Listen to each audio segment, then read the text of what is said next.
جاؤ تو مردوں کو بھی سلام کرو، اور پھر سلام ہی نہ کرو بلکہ سلام کرنے پر وہ جواب بھی دیتے ہیں. تو یہ قبرستان بھی نہیں ہے اور نہ ہی مردے یہاں بیٹھے ہیں، سب زندہ ہیں. تو پھر سے ایک بار سلام. السلام علیکم ورحمۃ اللہ وبرکاتہ. وعلیکم السلام ورحمۃ اللہ. نحمده ونصلي ونسلم على حبيبه الكريم. أما بعد فأعوذ بالله من الشيطان الرجيم. بسم الله الرحمن الرحيم. وما الحياة الدنيا إلا متاع الغرور. صدق الله العظيم. بآواز بلند درود پاک پڑھیے. اللهم صل على سيدنا ومولانا محمد الفاتح وسلم.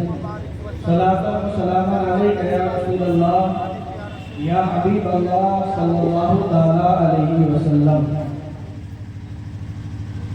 نظر آتی ہے دنیا میں حوالہ سازگار اپنی. کیا بات ہے. نظر آتی ہے دنیا میں حوالہ سازگار اپنی. گلے بادے خلیلی بھیجتے بادے بہار اپنی. سبحان اللہ. اور ہمیں کرنی ہے شہنشاہ بطحا کی رضا جوئی. ہمیں کرنی ہے شہنشاہ بطحا کی رضا جوئی. وہ اپنے ہو گئے تو رحمت پروردگار اپنی. بے شک وہ اپنے ہو گئے تو رحمت پروردگار اپنی. وقت میں گنجائش نہیں ہے اور بڑی تیزی کے ساتھ تو چند منٹ آپ باتیں سماعت کر لیں، پھر اذان ہوگی اور ہم سب لوگ نماز پڑھنے کے لیے جائیں گے. اور نماز کے بعد پھر یہ محفل ایسے ہی دوبارہ شروع ہو جائے گی. اس میں آپ کو اور کثیر تعداد میں حاضر رہنا ہے، اس لیے کہ ہمارے آپ کے درمیان کسی معمولی شخصیت کا آنا یا آمد نہیں ہو رہی ہے، بلکہ اس ذات گرامی کی آمد ہے جنہیں دنیا عزیز ملت سربراہ اعلیٰ اجازت شہریہ. تو قرآن پاک کی آیت میں نے پڑھا وما الحیات الدنیا الا متاع الغرور. دنیا کی زندگی صرف دھوکے کا سامان ہے. دنیا مسافر خانہ ہے. اس مسافر خانے میں نہ کوئی ہمیشہ رہا ہے اور نہ کسی کو ہمیشہ رہنا ہے، بلکہ اس مسافر خانے میں آنا ہے، اپنا کام کرنا ہے اور پھر اپنے اصلی وطن کی طرف لوٹ کر چلے جانا ہے. اس دنیا میں پرماننٹ رہنے کے لیے کوئی نہیں آیا. جو آیا ہے اسے جانا ہے. اللہ نے فرمایا دنیا کی زندگی یہ دھوکے کا سامان ہے. آج ہم اپنے آپ کی زندگی سے جائزہ لیں، اپنے گرد و پیش کو دیکھیں، اپنے محلے سوسائٹی کو دیکھیں، لوگوں کی زندگی کو دیکھیں، لوگوں کے شب و روز کو دیکھیں، تو آپ اس نتیجے پر پہنچیں گے کہ آج لوگوں کو صرف دنیا کی فکر ہے، دنیا کے حوالے سے فکر ہے، دنیا کے حوالے سے کوشش ہے، دنیا کے حوالے سے بھاگ دوڑ ہے. لیکن آپ اگر دیکھیں گے تو مسجدیں خالی نظر آ رہی ہیں، میلاد کی محفلیں خالی نظر آ رہی ہیں، دینی محفلوں میں بھیڑ نظر نہیں آ رہی ہے. کیا وجہ ہے کہ بازار میں تو بھیڑ ہے، مسجد ویران نظر آ رہی ہے، روڈ پر تو تماشائی ہے، مسجد خالی نظر آ رہی ہے، محفل ذکر تو خالی ہے، بازار میں بھیڑ بھاڑ ہے. آخر وجہ کیا ہے؟ اس کی صرف اور صرف وجہ یہ ہے کہ ہم نے دنیا سے دل لگا لیا ہے اور دین سے ہماری دوری ہو گئی ہے.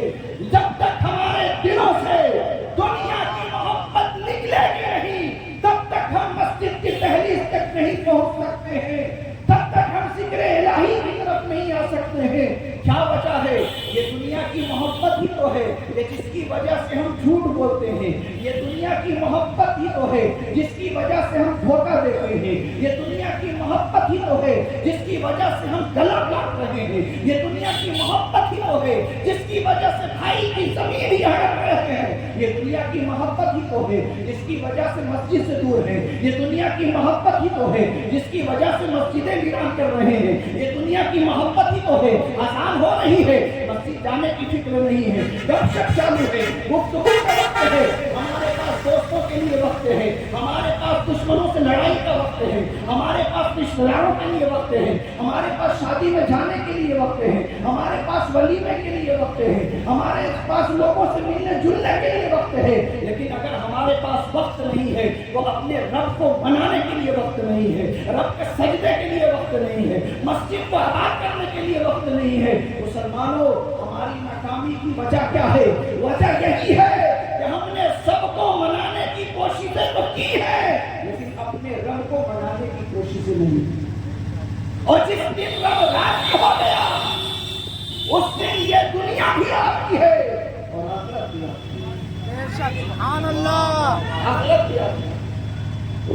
دنیا دھوکا ہے، دھوکا، لیکن جو دھوکا ہے، جو فریب ہے، اس کی طرف انسان دوڑ رہا ہے اور ایسے دوڑ رہا ہے کہ اس دوڑ میں نہ وہ حلال دیکھ رہا ہے نہ حرام دیکھ رہا ہے، نہ اچھا دیکھ رہا ہے نہ برا دیکھ رہا ہے، بس صرف دوڑتا جا رہا ہے۔ کس راستے پر دوڑ رہا ہے اس سے اسے کوئی فکر نہیں ہے، کوئی مطلب نہیں ہے۔ یاد رکھیے، کل بھی کامیابی ملی تھی بارگاہ خدا سے، آج بھی کامیابی ملے گی بارگاہ خدا سے۔ یہ دنیا کیا ہے؟ دنیا کیا ہے؟ اللہ کے رسول صلی اللہ تعالیٰ علیہ وسلم اپنے صحابہ کے ساتھ تشریف لے جا رہے ہیں، دیکھا راستے میں ایک مردار بکری پڑی ہوئی ہے، مردہ بکری ہے۔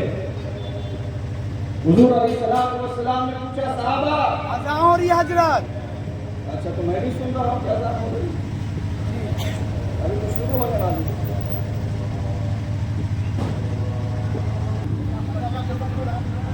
اذان ہو چکی ہے، 5-7 منٹ اور ہو جائیے، مجھے بھی نماز کے لیے جانا ہے اور آپ لوگ سب کو بھی جانا ہے، اسے جمعرات میں بیٹھنا ہے۔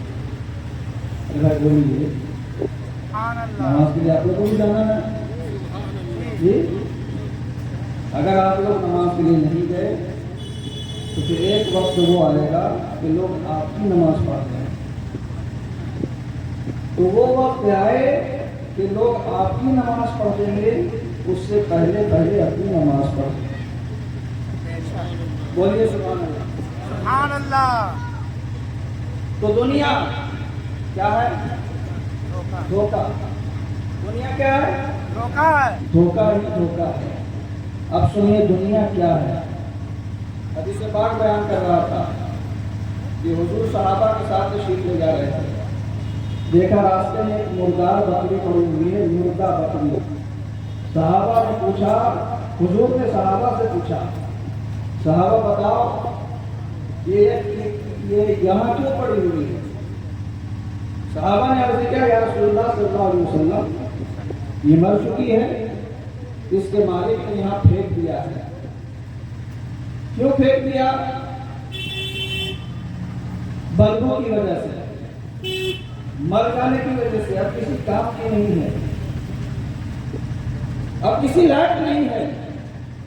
اب غور سے سنیے، اللہ کے رسول صلی اللہ علیہ وسلم نے ارشاد فرمایا، صحابہ دنیا کی حقیقت اس مردار بکری سے بھی کم ہے، دنیا کی حیثیت اس مردار بکری سے بھی کم ہے، بکری کے برابر بھی اس کی حیثیت نہیں ہے۔ دنیا کی حیثیت مچھر کے پر کے برابر بھی نہیں ہے۔ کون کہہ رہا ہے؟ صادق و مشکور سچا نبی ہمارے آپ کے حضور صلی اللہ علیہ وسلم نے فرمایا سبحان اللہ، کہ اس کی حیثیت